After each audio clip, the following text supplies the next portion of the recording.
দুহাত জোর করে বলছি, এই 12 তারিখ পর্যন্ত আপনারা চাঁদাবাজি করবেন না। আপনারা যারা চাঁদাবাজি করছেন 2 হাত জোর করে বলছি, 12 তারিখ পর্যন্ত আপনারা চাঁদাবাজি করবেন না। নির্বাচনী প্রচারণায় অংশ নিয়ে এমন অনুরোধ করেছেন বিএনপি মনোনীত প্রার্থী ও সাবেক সংসদ সদস্য সরোয়ার জামাল নিজাম। ভোটের ঠিক আগে প্রকাশ্য জনসভা থেকে দেওয়া তার এই বক্তব্যের ভিডিও এখন সামাজিক যোগাযোগ মাধ্যমে ভাইরাল। ভিডিওতে তাকে প্রকাশ্য জনসভায় 12 তারিখ পর্যন্ত চাঁদাবাজি বন্ধ রাখার জন্য 2 হাত জোর করে অনুরোধ করতে দেখা গেছে, যা ঘিরে স্থানীয় রাজনৈতিক অঙ্গনে জন্ম দিয়েছে ব্যাপক আলোচনা। প্রশ্ন উঠছে, তার এই অনুরোধ কি শুধু ভোটের আগ পর্যন্তই সীমাবদ্ধ? তবে কি 12 তারিখের পর পরিস্থিতি আবার আগের মতো হয়ে যাবে?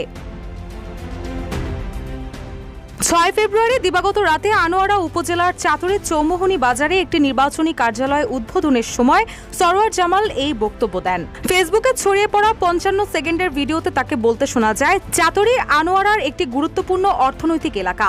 এখানকার ব্যবসা বাণিজ্য ও মানুষের আয়ের ওপর পুরো এলাকার অর্থনৈতিক গতিশীলতা নির্ভরশীল। আনোয়ারার অর্থনৈতিক অঞ্চল হিসেবে এটার গুরুত্ব অনেক। এখানে বিশেষভাবে চাঁদাবাজি, নৈরাজ্য, সন্ত্রাসী চলছে। আমি অনুরোধ জানাবো, আপনারা যারা চাঁদাবাজি করছেন 2 হাত জোর করে বলছি, 12 তারিখ পর্যন্ত আপনারা চাঁদাবাজি করবেন না।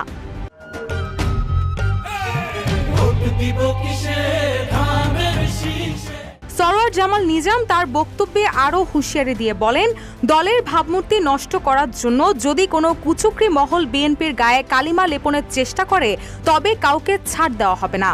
এদিকে নির্বাচনের আগ মুহূর্তে একজন প্রার্থীর মুখে এ ধরনের সরাসরি অনুরোধের ভিডিও ছড়িয়ে পড়লে জনমনে সৃষ্টি হয় নানা প্রশ্ন।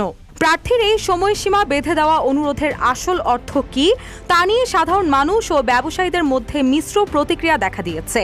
অনেকে একে চাঁদাবাজদের প্রতি নমনীয়তা হিসেবে দেখছেন, আবার অনেকে মনে করছেন তিনি কৌশলে বর্তমান পরিস্থিতির ভয়াবহতা তুলে ধরেছেন। রুশা সুর, নিউজ ডেস্ক, ইত্তেফাক।